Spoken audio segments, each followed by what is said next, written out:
Hello everyone, welcome to the HardReset channel, and today I'm going to show you how to enable or disable the autofocus with shutter button option on the SONY A6400 camera.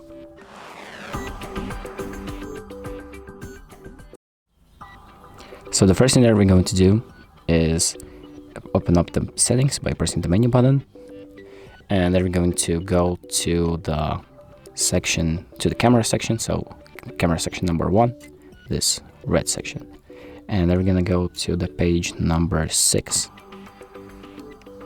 to find the AF with shutter option. And we're going to select that option, and here can enable or disable this option.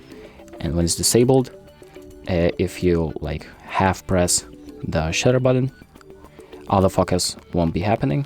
But let's go back and turn this option on, and now if I hold it, autofocus is happening, as you can see with the light lighting up. So that's about it. Thank you for watching. I hope this video helps, and make sure to like and subscribe.